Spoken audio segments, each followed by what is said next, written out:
Welcome back to another video, and in today's video we have an add-on review.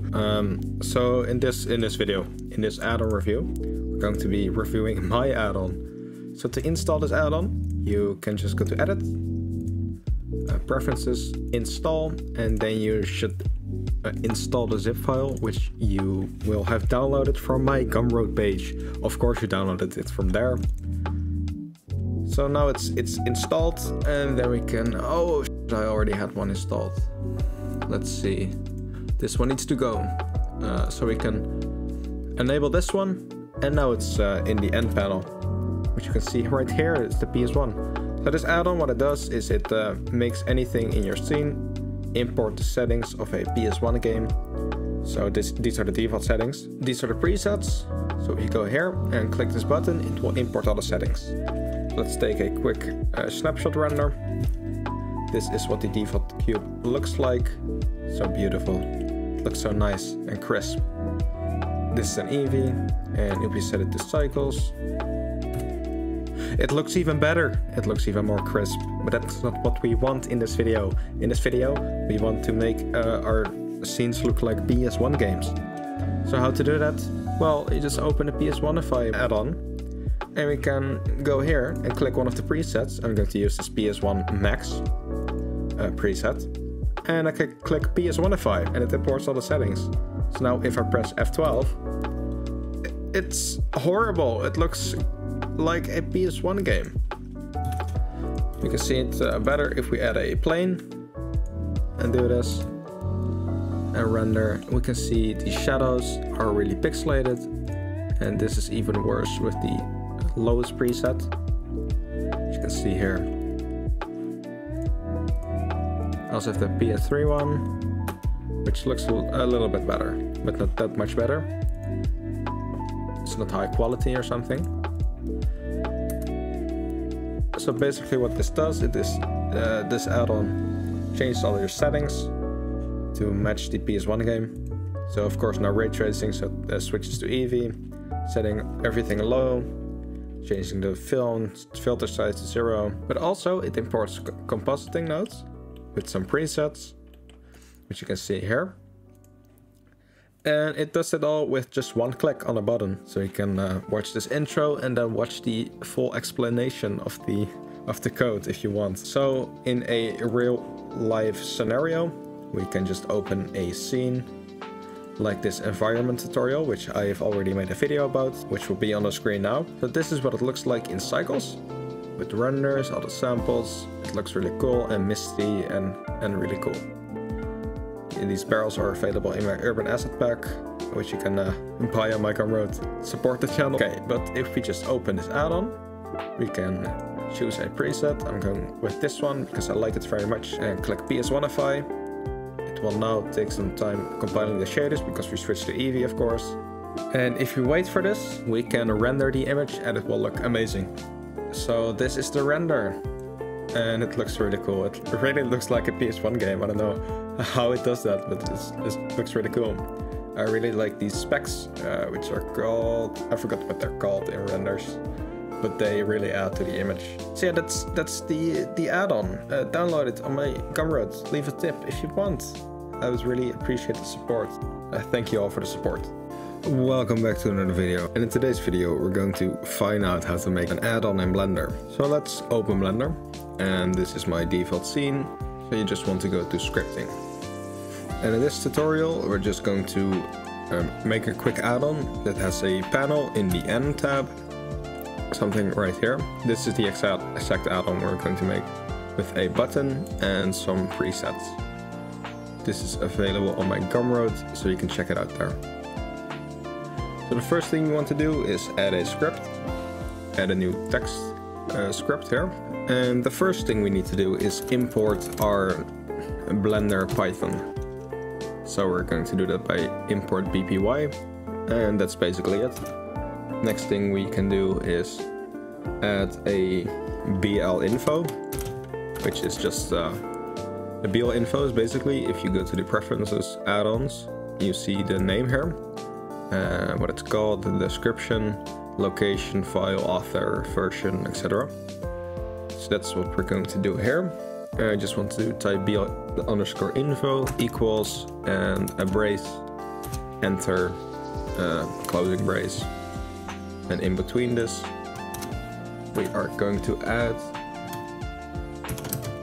a name, colon, and then our name for the add-on, baeac, I called it, and a comma, don't forget the comma, otherwise you will get a syntax error. And with author, and this is just the same format you see here. It's the version, Blender version, author, location, category. These are all just types. You can type anything in between this, and this has to be like description category. That's basically how you do it.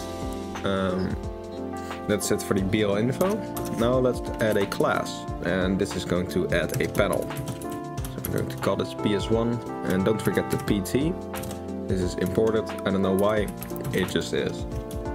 And panel. So let Blender know that this will be a panel. And if we add this panel, we also need to import the Python types. So we're going to type from bpy.types and then import panel. We're going to add some more here later, but I'm just going to show you it step by step. And this code will be on my GitHub. I will have it linked in this description, or you can just download the add-on on my Gumroad. Also linked in the description, of course.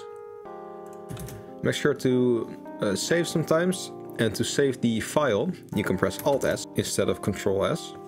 Just save it somewhere, you can find it later.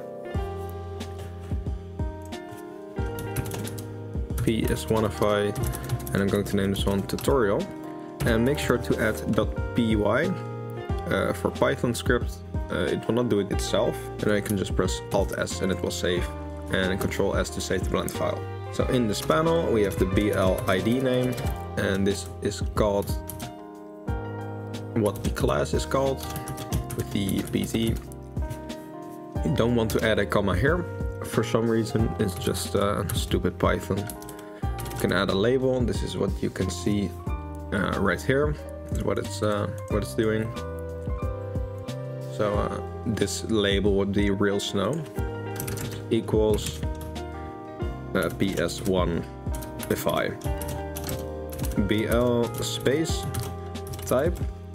This tells Blender where it should be, and we want it in the view 3D, in the 3D viewport. So now we are going to add a definition. I think it's a definition anyway. It's called def. And we're going to draw, and we want to draw self and context. What this is, I don't know. No idea. It's just from the template I used, so you should just add that. Layout equals self layout. But first we are just going to do, I'm just going to show you how this works. So let me just uninstall my own add-on, PS1. So now with the layout self layout, we're just going to add a class, another class, and we want to import something else. And with this one, it's also really important you add the OT. And this is an operator. So now we can do the same thing with the operator that we did with the panel. BL ID name, label, you can just copy it here and rename this. The only thing important is the BL ID name, which is ps1.op. That's basically what this is. ps1, no caps, otherwise it will not work. And the OT underscore OT underscore transforms into a dot, and then you have OP. That's really important for this name. Again, I have no idea why. And now this is the code for the action button. Just copy this. It's yeah, it's not really that complicated. Just copy this and it will work. So now we want another definition, and this one is the execute self.context. No, self and context, not dot. colon and if self action, then we do PS1. And this has to be the same as this, because this is the action. That's the action, and this is what it's called, and this is just, I don't know what this is. Make sure to save. And we're going to add a colon here, and then if that happens, self.ps1 underscore if I context equals context. Return brace finished. I love you. So now we need to do some more importing. So what we're going to import is the operator, because we use that right here to import the operator.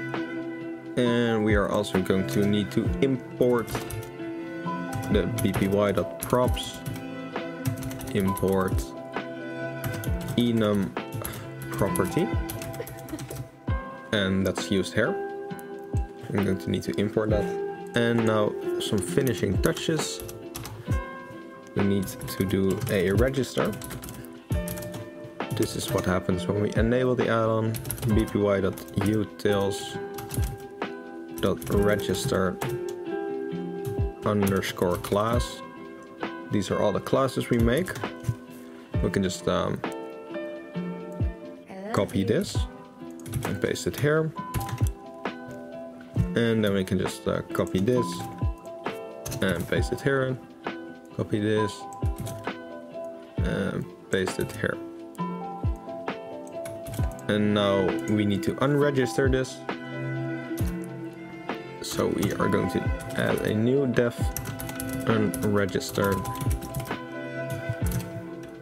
and just going to do the same thing, but this needs to be changed to unregistered, of course, and it's good practice to do this in reverse order, otherwise sometimes it will break. Just do that. And then the last thing we need is if underscore underscore name underscore underscore is equal to dot underscore underscore main colon register. And that's it. If we now run this, we should see text run script, and we should see a ps1fi appear, and we've just made the panel. So this makes the panel, and this makes the operator, and this just registers it. This is for if we are saving the add-on, we can see it in the edit preferences. You can see it here. And this is just basically for the panel. So now let's add a button to the panel, and we're going to do that with the draw. So we left here because we need to add an operator, and we are going to actually use the operator now. So operator, and the reason I didn't do this before is because we needed to make this name, and otherwise you would be confused if I just add a name here that I haven't actually added in the script yet. Dot action is equal to ps1. And I forgot something, because we unregistered and registered, we need to import that. So import register class and unregister class. Now if we run this, we get an error, and I made a mistake here. This should be text instead of test. So if we now run the script, you can see the button appear. So that was the issue we were having, or I was having, maybe you weren't having, maybe you wrote it correctly. But now that it's all fixed, we can see the button, and it doesn't do anything, because we haven't actually made a use for this. So we are going to do that now. And to do that, we need to make a static method right here. And so add static method and def ps1 if I, and this should be the same as this one here, and that's the action. So make sure that's the same. Context and a colon. And this is actually where we are going to make the use for our add-on. And for my add-on, I want to add some compositor nodes. So this is the compositor, so I can view it. I want to make Blender look like a PS1 game. So we are going to do that with some compositing nodes, setting the values for our render settings, setting it to Eevee, changing some things, and I just want to do it with one button and some presets. So the first thing we need to do is tell Blender where it should go, and I want it to go to the compositor. So we're going to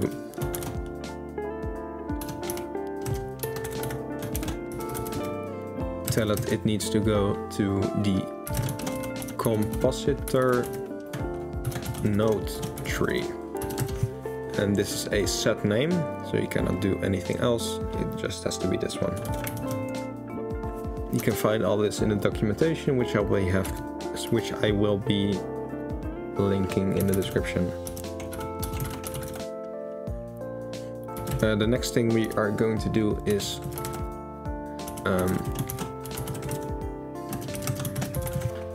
click this use nodes button, and we're going to do it with this line of code. Context use nodes true. So if you test this, if you press this, it will go to use nodes, and it will switch our view to the compositor, which we don't really want. We can add a new line of code for that. Can go bpy.context.area.ui type and set this back to our view 3D. Now run this and click use nodes. It will select use nodes and it will just stay here.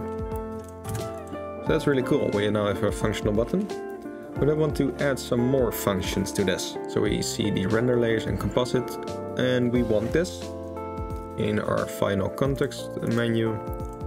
But first we need to add some more basic things. You can go to bpy context.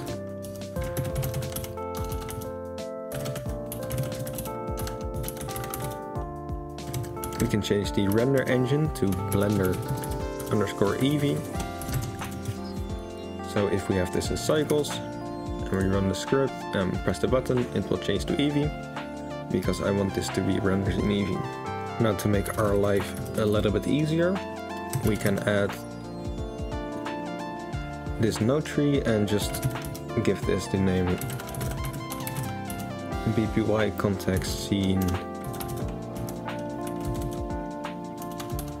node_tree, because we will be adding some nodes and this is just much easier to type than this.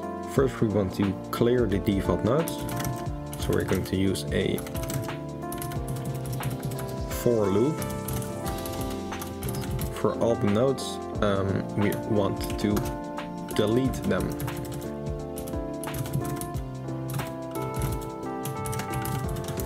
And this is the code for it. So basically, check all the nodes in the node tree, and if there are nodes, remove them. So now we have some nodes. If you run the script again and press the button, it will delete all the nodes. And after this has happened, we can add some nodes. So we can name the node node1, and we can add it. We can add the node by pressing node tree.nodes.new. And we can get the name of the node. And I want to add the render layer, so this is R. So the name for the render layers is composite node R layers. And these are all exact names, and I will have a complete document linked, because these names are really hard to find. So now we have added a node. You can preview that, pressing this. I made a mistake, it's compositor nodes. So now if we just go back to the viewport, press this, it will add a render layers node. We can set the position of this by typing node1.location and setting some coordinates. Now I'm going to set this one to -100, 0. And I'm going to do the same thing with some other nodes really fast. So I've added these nodes, gave them some location, and we can give them a default value by pressing this, by doing this. If you just run the script, we can have all the nodes here. So the default value works by getting the input 1. So this is input 0, and this is input 1, input 3. You can go node 2, input 1, that's this one, and the default value should be 0.5. So these are all the nodes I want to have. And now we can connect the nodes. And to do that, we do node tray.links.new, because we want to add a new link. Node1.outputs square bracket, and this is the name of the input, so image for this one, and a comma, node2.inputs. So this is the next node where it's going to connect, and I want it to connect in the image, and that's node input 1 or 0, as I just said. And we can do the same thing for everything else. So you can just look at this. So now if we just save this and run the script again, you can see we have all the connections. So that's really cool. Now I want to change some settings here. So for scene in bpy.data.scenes, we can just change some things. And this is really easy to see what you need to type in. You can just click some button, and here in the I don't know what this is called, but you can see it here. It's BPY context scene EV use GTAO. So basically what you need to type is everything from scene. So scene.ev.use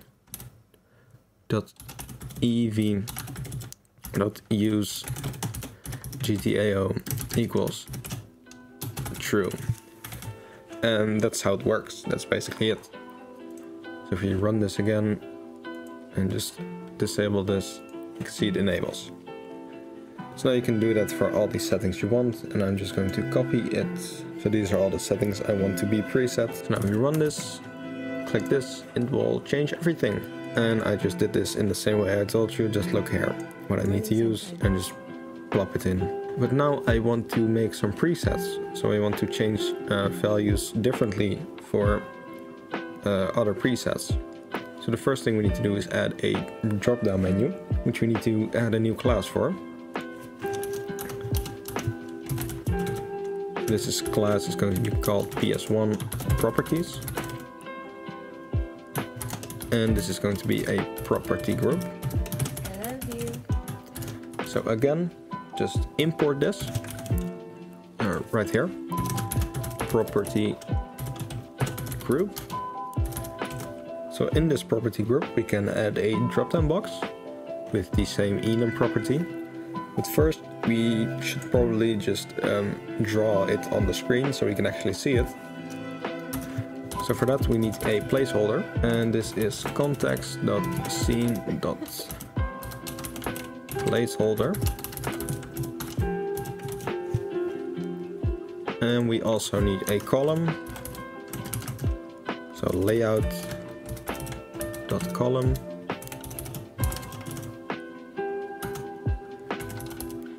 And the call properties are placeholder.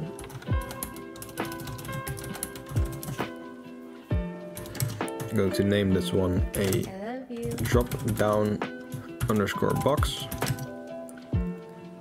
And the text should be resolution, because I want to change the resolution with the presets. So that's basically what's going in front. So now we can add a drop-down box, the same drop-down box here. and this is an enum properties property. And in this enum property, we're going to add some items, and these are basically just what the presets are called. So I'm going to give you a small template. So this is the name of the... So this is basically what you're going to call it in the script. This is the action, which you can reference later. And then we have some text, and this is what's going to be displayed on the drop-down menu. This can be any text. So I'm just going to add the resolution and what console it is from. And now you can have a tooltip for if you hover above it. And that's basically the template. We also need to, of course, register this. I'm just going to copy this and add the PS1 properties. And I put this in the middle, so it doesn't really matter. This should work. And because we added this scene placeholder, we also want the scene placeholder to go away.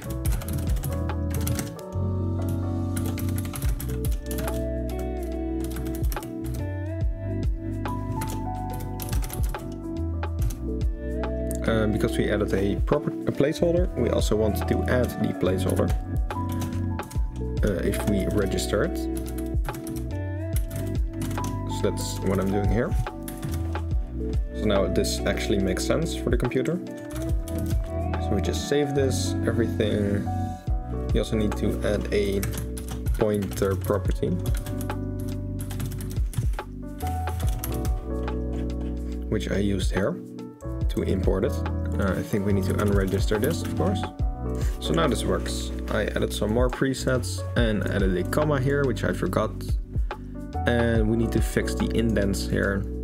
They were one too many far. So this brace here didn't make sense with this, because the brace should always look at the one it's actually from. So now we have the drop-down menu. And if we change this, nothing really changes because it's just cosmetic right now. So we need to add some use, and we're going to do that in our static method. And this is just something I thought of. So if you do if scene.placeholder drop down underscore box is equal to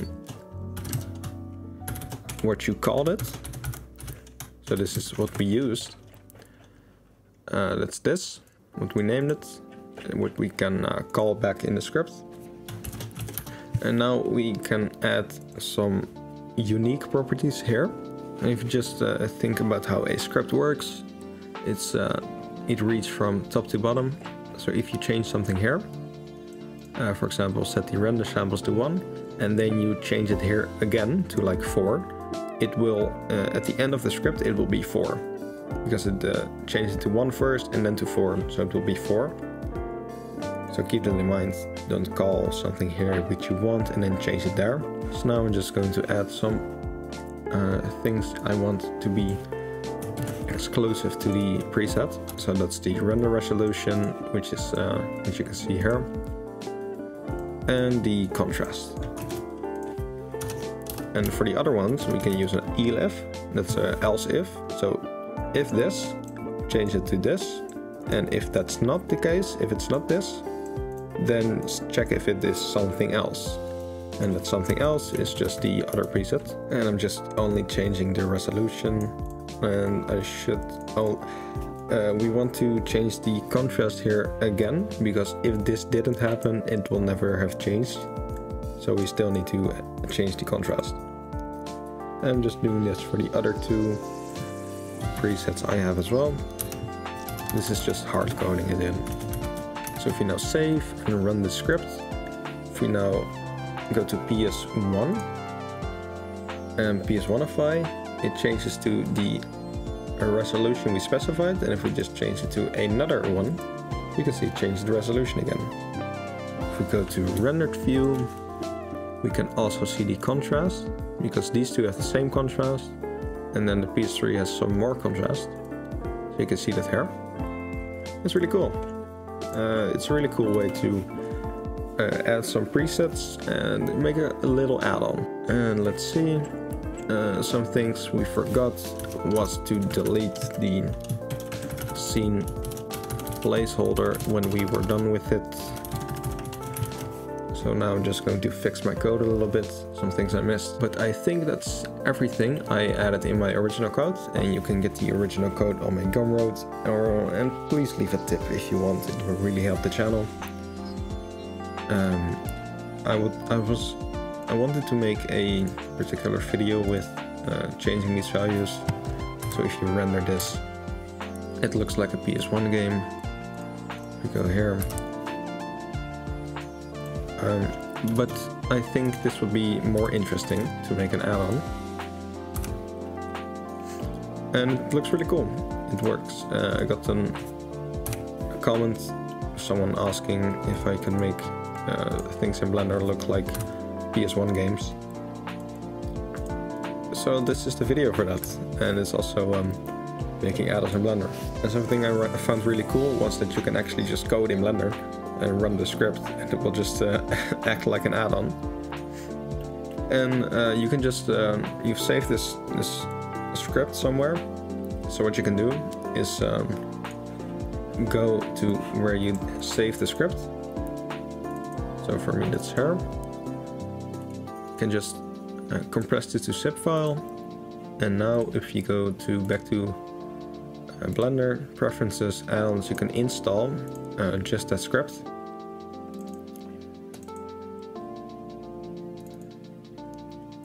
And this is basically everything you need to do. Just this is how a normal add-on works. And now if you go to a new file and go here, you can see it's here. So you can access it. So I hope this helps. I'll leave the Blender documentation in the description, and please subscribe and like and comment and go to my Gumroad, and I'll see you next video.